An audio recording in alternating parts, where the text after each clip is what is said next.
Hello there, everyone. My name is Brother Birch. In this video, I just wanted to show you how to debug a Node application. So I got a question from a student this morning asking about how to run this Node inspect. Now, this is one way to debug a Node application. I'm going to show you another way though. So I stopped my server. Let me just double check. Yep. So my server stopped. Now, what I want to do is I want to debug this. So I'm just going to in VS Code, I'm going to click on Run and Debug. And I'm going to say create a launch.json file. You don't have to do this. You can hit the big blue button. If you do that, then every time you try to debug, you have to do it. So I'm going to create a launch.json file once, and it already put this in here. Actually, no, I put that in there. So I'm going to say add configuration, and I'm going to find node, and I'm just going to say node attach. Actually, hang on. I'm going to say node launch program.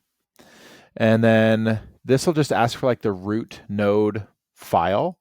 And so if I come over here and check, mine is called server.js. I'm just going to call this server.js. Launch, I'm going to say debug node program. This is just something for me to remember it. And I'm going to leave the rest of that the way it is. I'm going to delete this. Okay, and so I just have this one configuration here.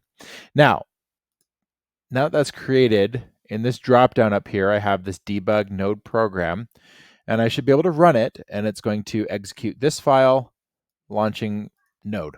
Okay, so let's see if this works. This turned orange, that's a good sign, and it says listing on 8080. Now this is the exact same thing that I see in the terminal when I run npm start, but now if I try, I'll get that cannot connect error because 8080 is in use. Okay, and so I can't, it's already running. Now, the cool thing here is I can go to, let me make that a little bit bigger. I can go to my routes.rest file. So what I'm going to do just to see this running, I'm going to click on routes.rest and I'll say get all contacts, and you can see it's running just like my regular server is running, or runs when I run it. But the cool thing here is I can put a breakpoint. I can put breakpoints in here. So I'm just going to put a few into this request that I'm going to send, and I'm just going to say send request, and it paused. There's all this stuff over here on the side that I can see. I can see where my breakpoints are. I can see the call stack that led us to this point in the program.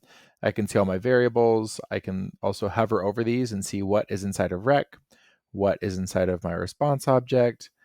I'm going to hit this button, or F5, and here I have my list of contacts coming from the database, and I can go in and I can look at any one of these, and I can just kind of step through this and see what my response is going to look like.